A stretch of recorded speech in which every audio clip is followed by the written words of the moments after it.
You'll notice Indes and I, we don't ever play the most cheesy builds. And I think it's because we understand that they're not like gonna have any longevity. We enjoy the strategic outplays, the chess match components, and that's why Indes is, you know, the player I look up to the most in Axie. What's going on, Axie fam? Elijah here, back with another video, and today I'm going to be sharing my top 100 double Aqua build that I used this season, as well as show what some other top players have been playing, including Indes. You can see here that I'm starting with this tweet I posted a few days ago where I broke into the top 10. We were sitting side by side and I reminisced on the good old days when we had 30 to 40,000 players, I think back in season 15. And fast forward a few days, we are now sitting at rank 54. Indes is #1, which is amazing. I'm super proud of him. Like, the kid is a genius. He taught me pretty much everything I know about Axie when I was starting out. So obviously has my full support. As far as myself, I hit rank 25 yesterday and I called it. I just said, you know what?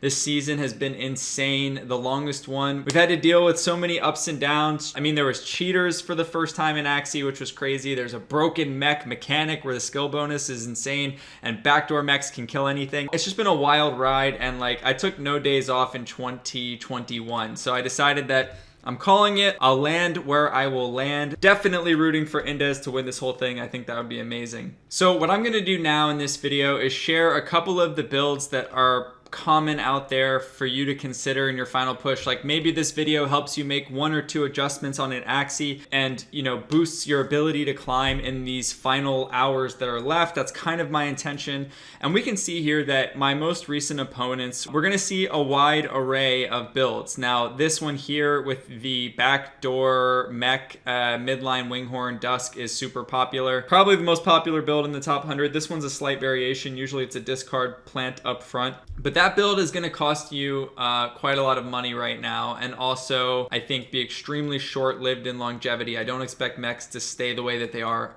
right now. We got the double bug discard Pocky build, a absolute nightmare team to play against, but I think most of you are already familiar with that. I'm just highlighting that it's very viable at the top. I was facing the shrimp mech build that I made a video on recently here as well, just 23 hours ago. That's the backdoor shrimp with the Goda Hair Hero Arco mech on the back line. You can see it right here. He's got Leaf Bug up front for energy. And there's even a sprinkling of double Aqua builds that you'll see in the mix as well. And obviously, you know, a lot more of this. You know what? Let's start here. Let's start with this insane build that's out there. Romano is someone I played against a lot, actually. He's a thinking player, tough opponent, and he has a really sick team here. Normally, this is run with the discards up front, so Parasite Pincer with Bone Sail. He's electing to go for energy and a bit more durability with Zigzag. But I know I have my work cut out for me, and my approach versus this team composition is to play very patient and to make sure that I get no yam on my backliner if possible, because since I have an Aqua, there's pretty much no combination that this mech can use to just flat out kill my Aqua. So I don't need to play too scared. I can let him do what he wants. And even if I survive with like 15 or 20 HP, as long as I have no yam on me, I'm going to get tons of value out of my backliner. But if I have even 1 charge, then this thing is going to tick away into oblivion. With that being said, I'm definitely going to be looking to take my time. In round 1, he goes with 2 leaf bugs and a zigzag. Looks like he is content to try to stack up a bunch of energy and save for his combos. Now we're in round 2. I haven't seen a yam yet. Remember, I'm always counting cards. I'm always trying to think about what I've seen from the opponent. I also haven't seen a Bone Sail, and I decided to pass. I don't have my midliner damage cards, which is, again, the main Axie I want to use to kill his plant is going to be my midliner and my own tank up front, and I want to keep this thing back here as healthy as possible. So I pass again. He gets no value really out of the Bone Sail, so that's good. And now we're in round 3. Still no yam, okay, so that's something to consider, but he is going to play one here, and I decide that with my tank almost half dead, it certainly makes sense to try to get all the value with it, even if I run into Yam. It's not really a big deal getting the poison charges on my frontliner. And also, I know that sometimes by round 3, they don't have their backdoor combos, and if I can burn 2 energy with the Godas, then that's a huge win. It looks like I go for the kill as well with the Arco at the mid, which I'm definitely happy to see. If I'm firing off a huge clip like this up front, then it makes sense to try to finish off the plant, and I managed to do that. So this is also a very good round. We take out 2 energy. He'll be at 6 though still. He hasn't really done a whole lot this game thus far. And I went back and forth here between just, continuing to blast away, since I do have the spiky wing to nullify shield on this Axie. But at the same time, I know that he can't really kill anything I have either. Like I said, with the mech, I'm going to live through his combinations. My midline Aqua is also never going to die to a 3-card attack combination from the Dusk. So I thought I would roll the dice a bit and see if he gets defensive here, because if he does and wastes some cards like what's about to happen, it's a huge win for me and I'm relatively safe. So after thinking about it, I decided to go ahead and pass here and stock up to slam this midliner in the following round. Okay, so now in round 5, there's no reason I think for me not to go for it. I'm going to be playing the spiky wing, which is a critical part of this backline Axie that I'm happy to showcase here. So this is really strong because even though I have all high damage Aqua cards, this spiky wing makes damage done to shields do twice as much. And it's sort of hard to calculate exactly in game, but you can just be confident when you're expecting to run into a brick wall that it's going to obliterate the shield, and you're going to get almost maximum damage value from your cards regardless of how much shield they put up. So all the Aqua cards as well help with the mech and bug meta that's out there, and I do have enough of like beast and bug damage at the midline Axie and up front as well with the Sandal and Goda to basically be good here and have this be max speed, max Aqua damage, right? So now I'm going to blast off and kill his mid, and even though he has 149 shield, we'll see, boom, it drops away. That was all of his shield gone, and it did some damage to it. That normally would not have been as powerful, but we managed to kill it with just the right amount of cards. Without Spiky Wing, I would have had to use more cards instead, but I'm actually able here to now fire away on his mech, and even though he puts up almost 200 shield on it, I think I get the kill right here, right now, and yeah, I do.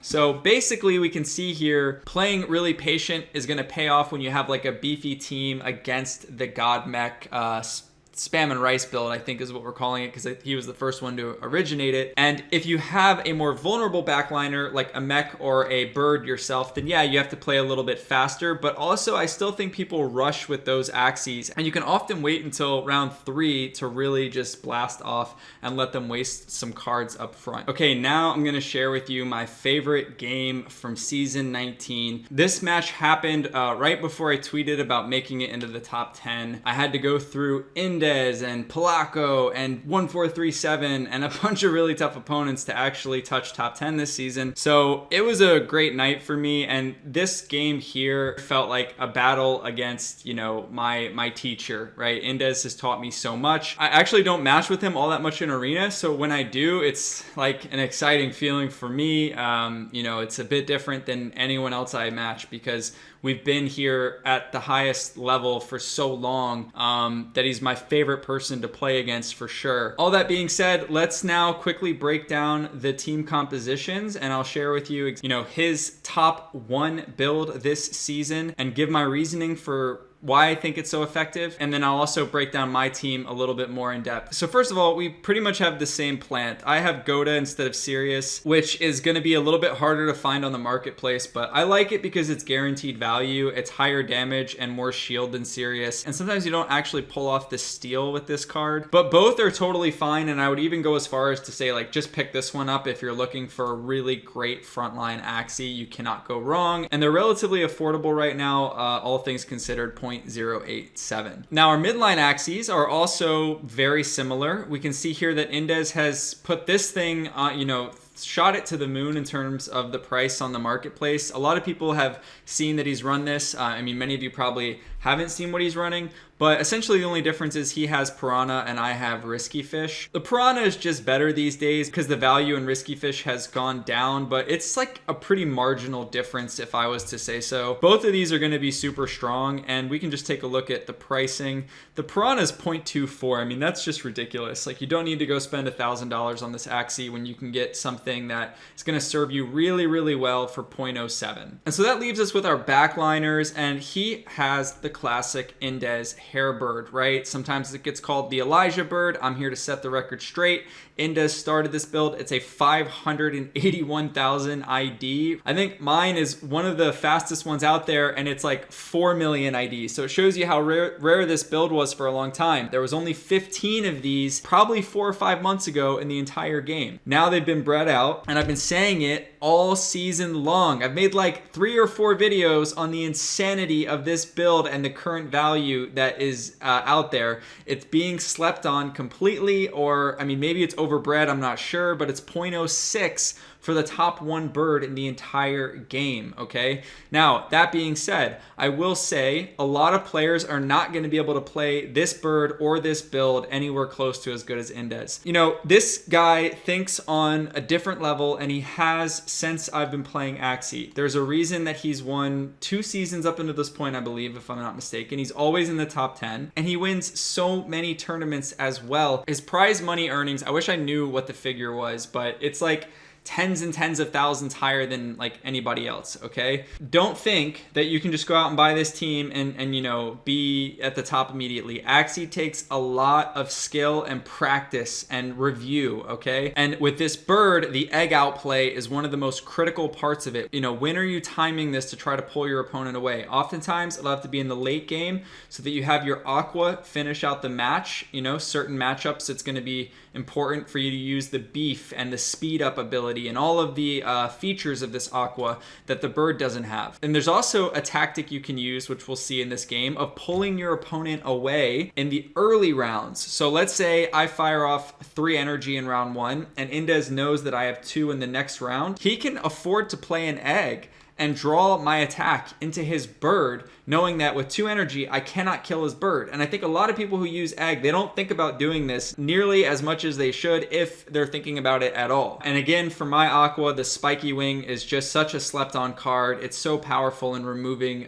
shields, as we saw in the last game. And you know, they are a bit pricey right now at 0.219, but I think you can still do well with a lot of alternatives. I think even if you're climbing the ranks, you know, there's so many zero costs that you can go with. Hero is an option, 0.085. If you're looking for a budget team to like push into the top 1,000 with, this is definitely that caliber if you want to sub out this expensive Axie for something else that has a nice zero cost to it. I do think there's also room for the 4-card backline Aqua with a high beast or bug damage card such as Risky Beast. There's just way less stuns this season for you to have to work around, that a zero cost isn't like the absolute most essential thing these days. So you could do this. I think with Risky, it's going to be like way cheaper. Yeah, 0.065. Again, if you're on a budget, this is also an option that you can go with for a cheap double Aqua build. Okay, now that we've broken down the teams, let's jump into the action. So when I'm playing against Indes, it's very different than playing against anybody else, because he's going to do things that no other player is going to do. And that's something that I have to account for, right? There's going to be certain extra passes and certain outplays that he's thinking about because he knows I'm thinking about them. And it's kind of like this very tricky chess match that has to go down.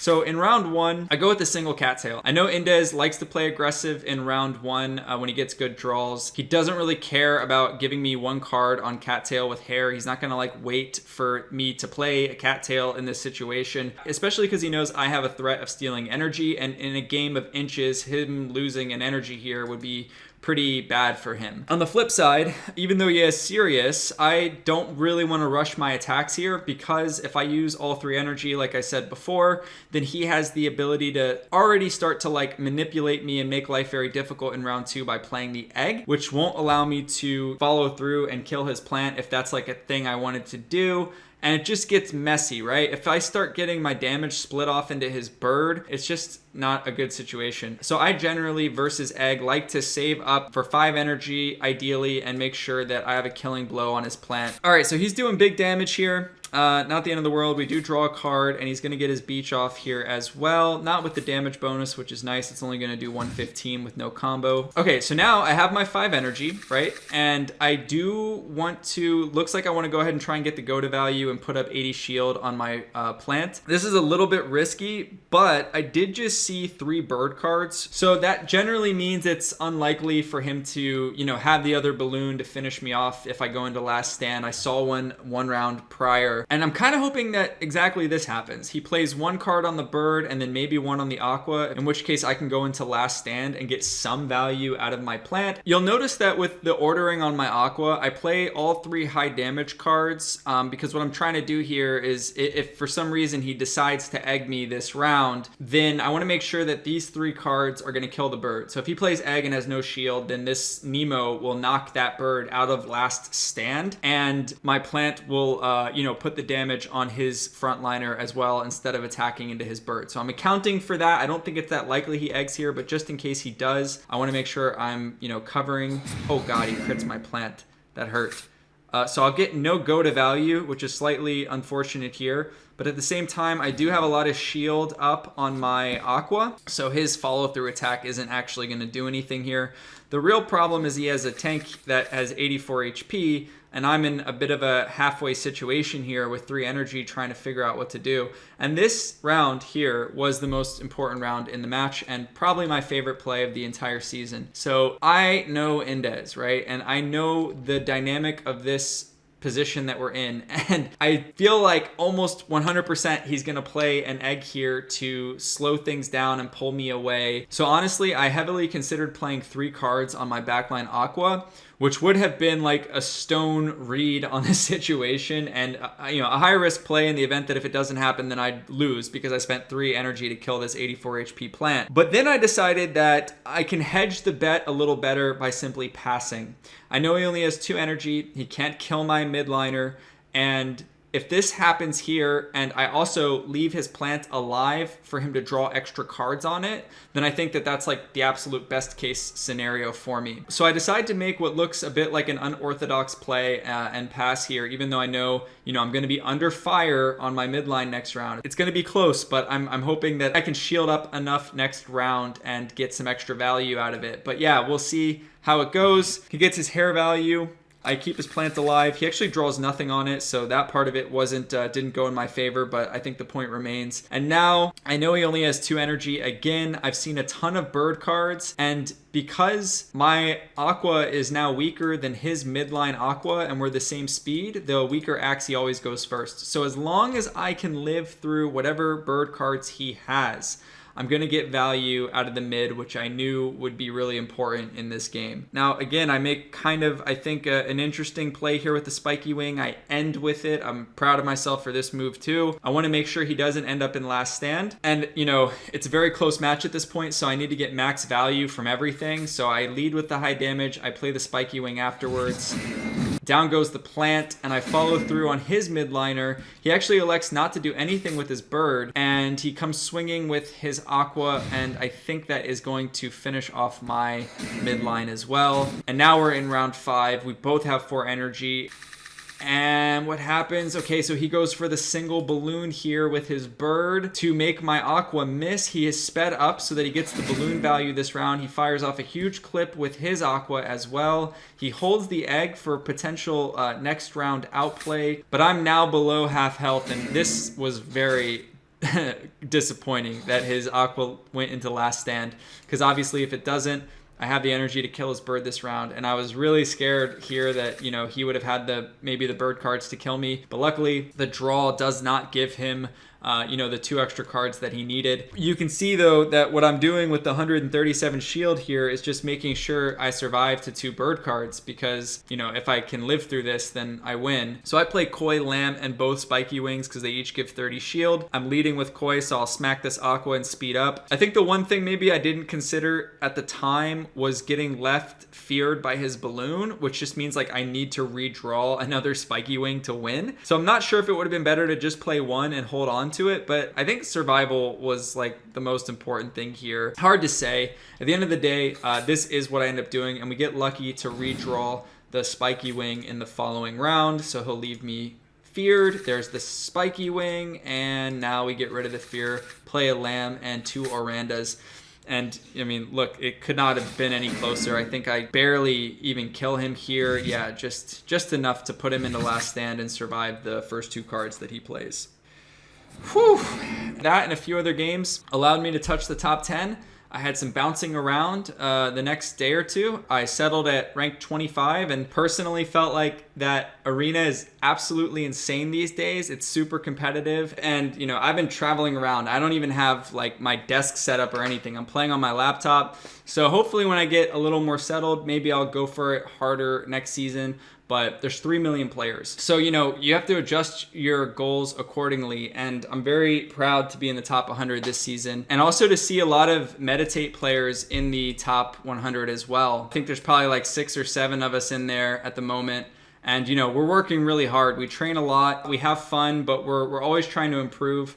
And, you know, we're also trying to give content that helps other people improve as well. So if this video helped you out, then I'm happy, you know, maybe you can make a little tweak. Don't go crazy. Don't go like spend a whole bunch of money. It's the last day of the season, but maybe you've learned something from the games that I showed or got inspired by one of these Axies and you realize like maybe one of these can help your team. Even if it's this hairbird, this bird is so amazing. It's 240 bucks. And the last thing I'm going to say in wrapping this video up is that you'll notice Indes and I, we don't ever play the most cheesy builds. And I think it's because we understand that they're not like gonna have any longevity, and it's also not really that fun, in my opinion, to just play like an RNG cheesy high throttle build that a lot of people are using to climb really high. We enjoy the strategic outplays, the chess match components, and that's why Indes is, you know, the player I look up to the most in Axie. Thank you so much for watching this video.